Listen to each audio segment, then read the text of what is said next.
नमस्कार। आज हम फिर उपस्थित हैं आपके समक्ष एक नई कहानी के साथ। एक बार की बात है, एक किसान था जो अपने बैल को लेकर के खेत में गया, लेकिन वो हल लगाना चाहता था और बैल चलता नहीं था। वो उसे बहुत पीटता, फिर भी वो नहीं चलता था। थक हार करके वो उसको घर लेके आ गया। सोचा कि आज इसकी तबीयत खराब होगी। अगले दिन फिर उसने ऐसे ही किया, लेकिन बैल फिर भी नहीं चल रहा था।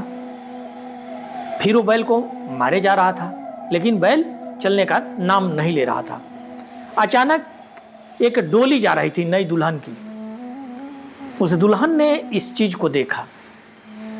उसने कहारों से बोला कि तुम लोग डोली को रोको। कहारों ने डोली को रोका। फिर वो बैल के पास गई और उसके कान में कुछ कही। उसके कहने के बाद बैल बिल्कुल खेत जोतने लगा, चलने लगा। ये बात किसान को टच कर गई, कहे कि ऐसा क्या बात है। वो दुल्हन के पीछे लग लिया। जब दुल्हन पहुंची अपने मायके, तो वह भी किसान पहुंचा और दुल्हन से पूछा कि अच्छा ये बताओ कि मैं बहुत प्रयास कर रहा था, बैल चल नहीं रहा था, तुमने उसके कान में ऐसा क्या कहा कि वो बैल चलने लगा।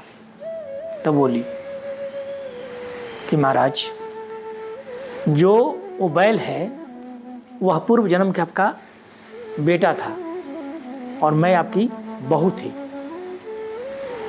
आपके बेटे ने आपसे कर्ज लिया था, लेकिन वो कर्ज को चुकाया नहीं था। इसी कारण उसको आपके घर बैल के रूप में जन्म हुआ है। तो यही बात मैं उसको समझाई कि मैं तुमको बोली थी कि पिता का ही कर्ज क्यों ना हो, उसको चुका दो, नहीं तो अगले जन्म में चुकाना पड़ेगा। तो यही बात सुन करके वह बैल चलने लगा। किसान भागा भागा खेत से आया और बैल को खोला और हाथ जोड़ा, बोला कि मेरा कर्ज वसूल हो गया है।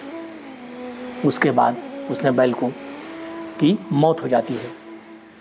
कहानी का शीर्षक ये है कि अगर आप किसी से भी कर्ज लेते हैं, चाहे वह आपका कोई कितना भी सगा क्यों ना हो, उस कर्ज को जरूर चुका दें, नहीं तो अगले जन्म में तो चुकाना जरूर ही पड़ेगा। अगर आप लोगों को कहानी अच्छी लगी है तो इसे लाइक, कमेंट और शेयर करें। साथ ही आप लोगों से हाथ जोड़कर निवेदन है कि आप लोग चैनल को सब्सक्राइब जरूर करें। जय श्री राम।